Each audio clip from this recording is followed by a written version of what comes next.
Guys, I have some rather harrowing news. Sabo is missing! Is there anyone that could figure out what happened to him? Wait a second. I know! Detective Tekking! He can take the case!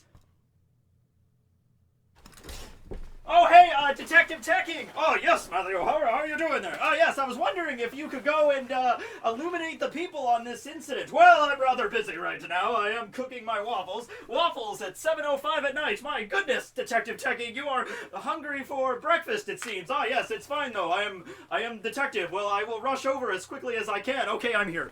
Greetings, everyone. I am Detective Tekking, yes, right here. You know, certified and bonded, yes. All right, well, let's see what we have here. Ah, yes, we have a top-hatted figure that is apparently shipping with someone, I would assume named after some sort of Australian mammal. But yes, we will crack this case, indubitably.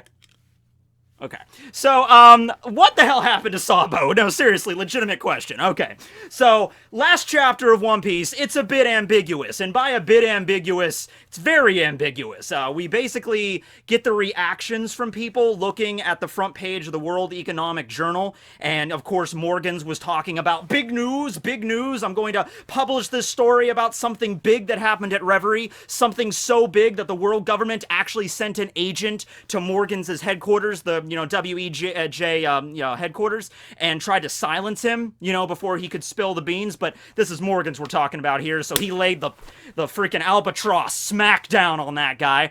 So he published the story anyway. We don't know what the story is, but we know it involves Sabo, just because of the reactions everybody had. Like, we cut over to Fuchsia Village, we see Dadan and all the mountain bandits that helped raise Sabo, they're crying. We see Makino so depressed about the incident, she can't even open the bar for that, for the good people to come in and drink that day. In fact, she might have a stiff drink herself, maybe.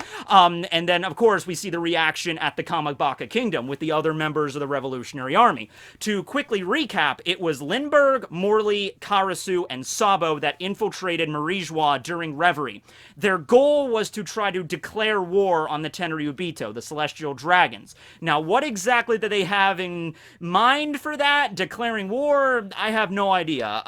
They did not seem to know that Kuma was there before they left, because when Sabo saw Kuma and the way that he was treated by Roswald, basically used as a pack mule, as like a horse, being toted around and stabbed and just beaten with a hammer, that got Sabo really furious, to the point where he's like, screw the mission, kind of. We need to rescue our friend, like, right now. Now, I like to think that Kuma is like a deep cover operative in the world government, and I think Vegapunk is kind of in on it too, so Vegapunk and Kuma work together there along with the Revolutionary Army.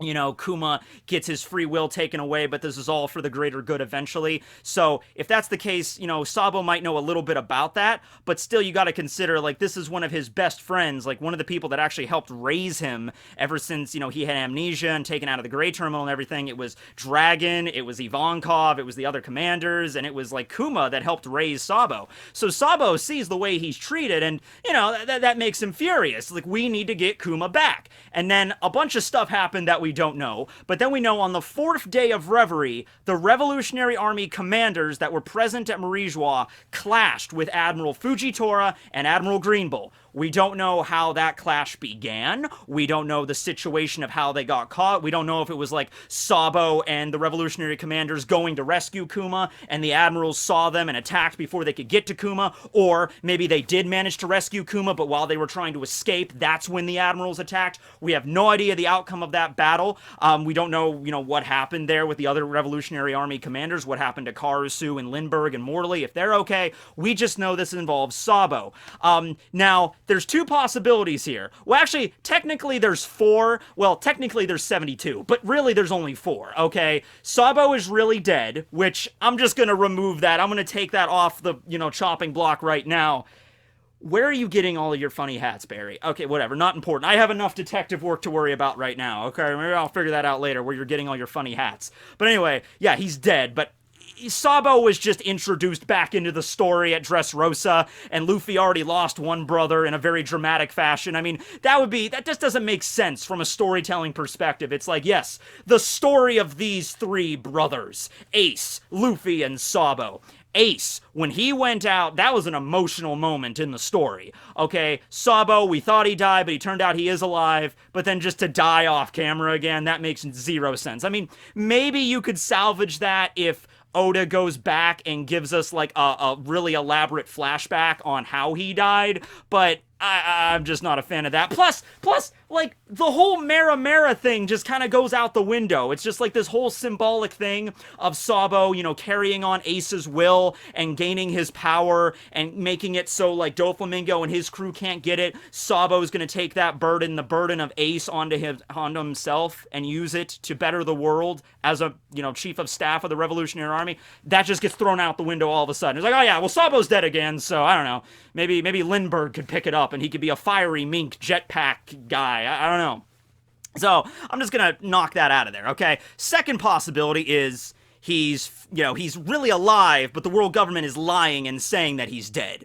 His death was faked, okay? And, you know, it would make sense, like, even if Morgans does not actually know the result of what happened to Sabo, he's a journalist, all right? He's gonna come on and say, you know, big, epic, bloody battle between the Revolutionary Army commanders and the Marine admirals. It ends with the death of Sabo. You know, that would be kind of a wordy title. You know, the title, like, if you were gonna actually put it in the front page news, it would probably be something like, you know, Revolutionary Army clashes with admirals, you know, Chief of Staff Sabo dead. That would be like the big bombastic like title you see on the front page news. Everybody piles up, oh man, give me some, here are the berries, give me that, you know, that's crazy right there, right?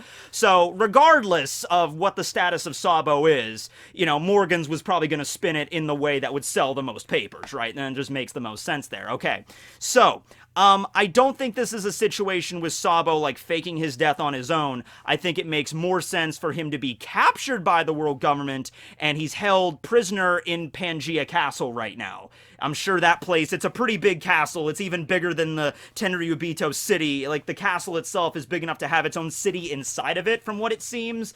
And we've seen with Im-sama that there's, like, gardens inside of it, and there's, like, that underground, like, freezer area. I'm sure there's, like, an entire prison in there, like a dungeon, you know, a torture cave, so to speak. You know, so they might just be keeping Sabo in there to interrogate him, because killing off Sabo would not be a smart move. The Tenryubito might want him to be dead, but there's no way the Gorosei would just end his life right there. Do you know how much information they could get out of Sabo?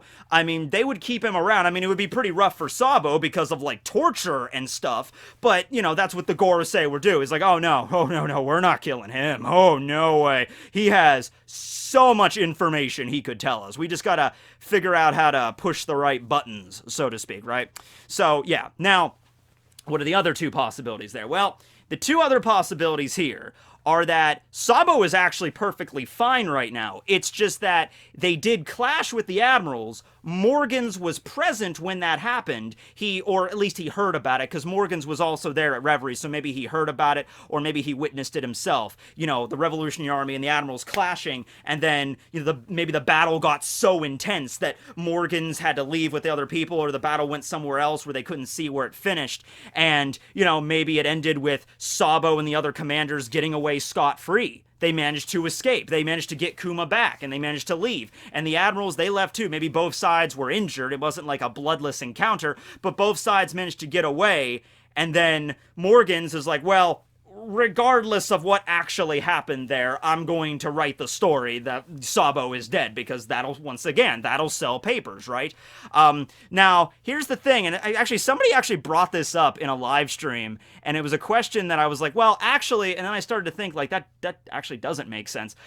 So somebody asked the question of, what about Sabo's Vivre card? Because you'd figure if they were going to send Sabo, not just Sabo, but all the revolutionary commanders, if they were going to send them into Marijois to do this really dangerous mission of declaring war on the world government, or the war on the Tenryubito specifically, you'd think Dragon would be smart enough to be like, okay, Sabo, Karasu, Morley, Lindbergh, you give me your Vivre cards so I know what status you're in. So if I have all your Vivre cards and they all start to get burned up at once, like you're all captured and tortured at the same time, we know to bust in and save you. Now, Dragon is a very tactical, very smart guy that's leading the Revolutionary Army, okay? But I feel like if his own men, you know, his commanders nonetheless, were captured, Dragon would definitely try to save their bacon as quickly as possible. Dragon would not be the kind of guy that would just be like, abandon them to their fate. All right, the fact that they were going to Marijois, they had to figure this was a risky mission. They had to have some kind of backup, some kind of contingency, all right? That they're sending 4 of their highest ranking officials into the heart of enemy territory. No matter how you dice it, that is extraordinarily dangerous, okay? That could have gone south so many ways. All right, so it's like, all right, that's why, when they were at Kamabaka, Dragon was like, well, the first thing we need to do is we need to confirm if it's even true. Because Ivankov's reading the paper, she's freaking out, Bello Betty's there, Koala's there, she looks upset. Now, to be fair, I guess you could say that when Dragon was like, well, the first thing we need to do is confirm this, that actually might have been what he was referring to. We just did not see it in the chapter, but checking the Vivi cards to make sure, like, all right, let's see what's going on here, right? So that might be very well how they figure it out. Like, they look at the Vivi card, and they're not burned up, they're not even on fire, it looks perfectly fine. So it's like, okay, well, the paper is obviously, lying, because Sabo is clearly still alive here, but we have no idea what his current status is, because they can't get in touch with him. I think they tried the Den Mushi first, because that's, like, the first thing you would do. You try to call him to see what's going on, like, double Agent S, double OS, what's going on here? And, Sabo would respond if he could, but there's any number of reasons why he wouldn't respond on the Den Mushi. I mean, they might be in hiding right now. I mean, they might have not have been able to get away from Marijois. They might be hiding somewhere in the city, or maybe their Den Mushi could have gotten damaged or lost during the fight. I mean, they did clash with 2 admirals here. Sabo and the other commanders, if they were also part of that fight, and it was a serious fight, which is what I think it is, they probably didn't get away with that unscathed. It's even possible Sabo could have gotten knocked out, and he's not conscious right now, and the other commanders are trying to help him out. Or I guess if he's severely injured, the Vivi card would reflect that. But maybe the other commanders are just taking care of him right now, or they lost their way of communicating. Also, we are going to assume that the other commanders are fine, because with the report in the newspaper, it was very clearly specifically targeting Sabo. All right, it was just like, Sabo is dead. Well, that's probably what it said because of the way that everybody was reacting, okay? And that's even the way that the revolutionaries were reacting. So I don't think it was like all the commanders were stated to be dead. Sabo is the highest ranking out of the 4 that went, because Lindbergh and Morley and Karasu, they're the commanders of the individual blues, but Sabo is chief of staff, who's supposedly like right under Dragon, so he would be like the headline, right? Now, what about that 4th reason I mentioned? Well, that 4th reason's a little sticky. All right? So, here's the deal. It's a little scattershotted, but the basic premise is this. Sabo is being pinned with either the death or the assassination of Cobra from the Alabasta Kingdom, or he's being pinned as the kidnapper of Vivi. I say this because we know something happened with the Alabasta Kingdom at the very end of Reverie. We just don't know what that is. I think those 2 things, though, are the most likely things to have occurred. Cobra being assassinated, that has definitely been foreshadowed before. Especially since Cobra wants to talk with the Gorosei, and the Gorosei were talking about Cobra, and they don't like him very much. They view him as a traitor because his family, the Nefeltari family, left, the original families that founded the WG to begin with, so they don't like him very much. So I think the assassination of Cobra, that would definitely make sense. Or the kidnapping of Vivi, which has also been kind of hinted at, because first thing, just Vivi getting back into the story would be important, but also Eam was kind of like longingly staring at Vivi's picture and walking away, and it's like, okay, what's going on there? So it's the idea that the world government does not want the credit of assassinating one of their kings, so what would they do? They would pin it on somebody else. They would be like, oh no, the Gorosei didn't assassinate King Cobra of the Alabasta Kingdom. No, that was Sabo of the Revolutionary Army, because the Revolutionary Army is bad. World government, good. Now, there's a problem with that, and the problem is this. It would make sense for the world government to go to Morgans and point a gun at him and be like, hey, we're the ones that assassinated Cobra, don't tell anybody. It would be like the world government pointing a gun at Morgans and being like, you're gonna pin this on the Revolutionary Army commanders.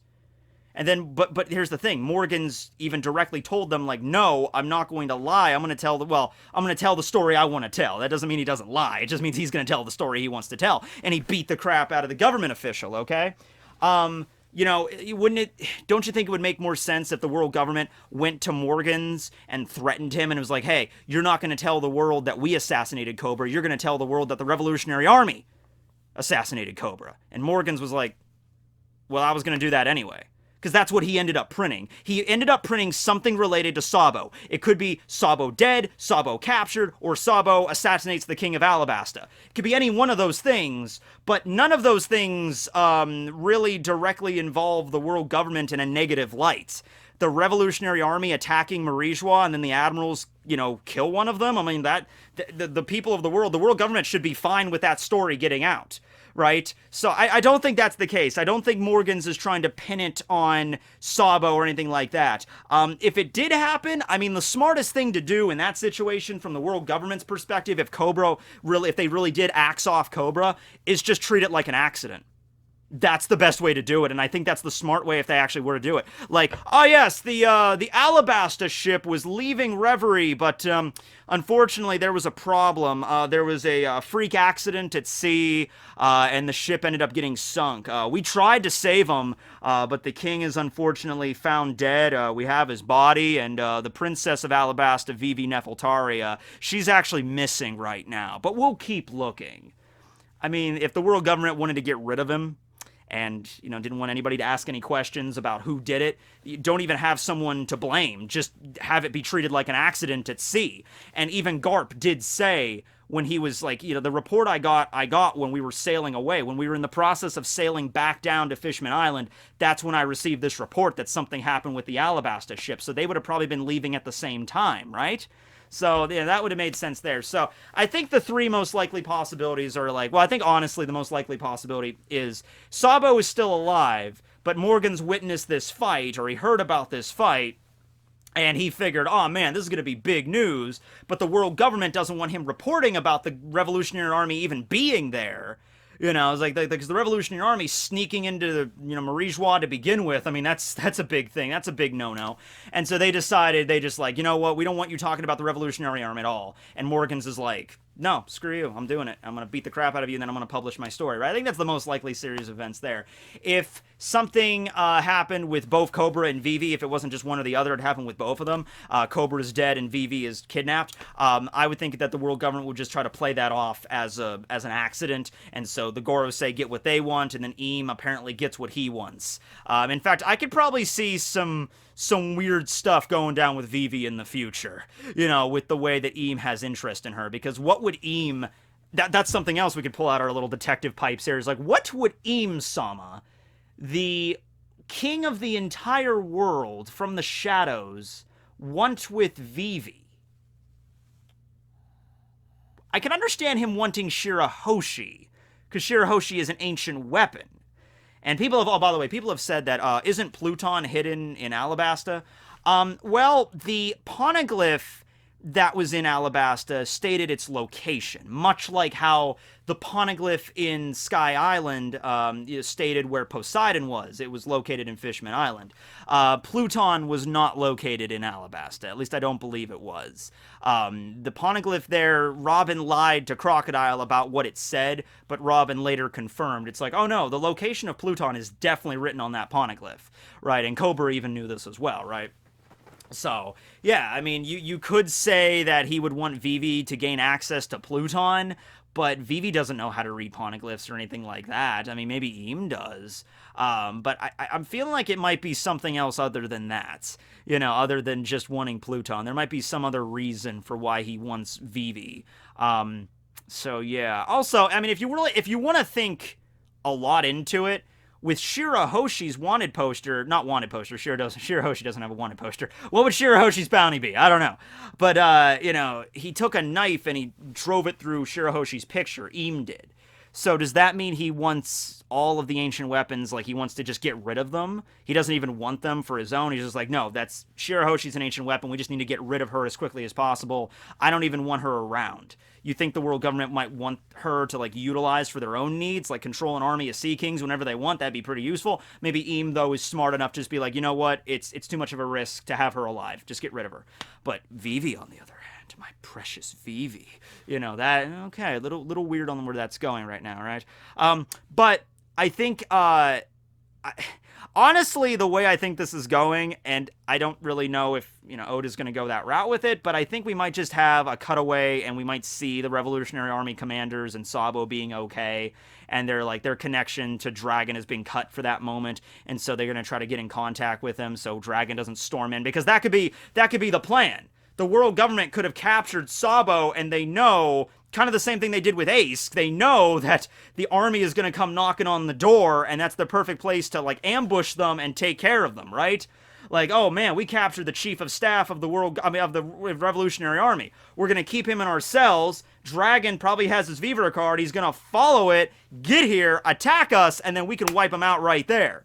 If that's really indeed their plan. Dragon is a smart enough guy, so I think he could see this coming. He would know it would be a trap. It's like, okay, Sabo's been captured in Marijua. That's where his Vivre card's pointing. But there's no way that they're just gonna let us walk in. This is definitely a trap trying to eliminate us. So Dragon might be smart enough to plan around their plan. That would be cool, right? But yeah, I mean, like, I could see this either ending in a very just bland way where it's just like, oh no, everybody's okay. Dragon, managed to get in contact with Sabo. He's like, oh no, Dragon, everything's cool. We just got into a fight, but now we're freed. Also, we saved Kuma. We'll be there in a few days. And they get back to Kamabaka and everything's fine and they plan their next stage. Or this could end with a literal war between the Revolutionary Army and the nobles and the Tenryubito at Marijua. This could end with Dragon just storming the gates. So pick which, or anywhere in between. So pick one of those, right? But anyway, yeah. Thanks for watching, everybody. The chapter comes out tomorrow from where I'm at right now. And I have a feeling in my bones this is going to be a big one.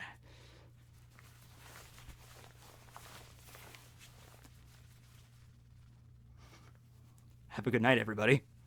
Signing out. Oh, wait, hey, Tekking, the video's done. You wanna sign out the video? Oh, yeah, sure, of course. I'm just eating these waffles. Man, you make a good waffle. Yeah, I know, it's my specialty. Great, okay. Yeah, hey, everybody, Tekking here. Have a great night. This is Barry and me signing out. Later, everybody.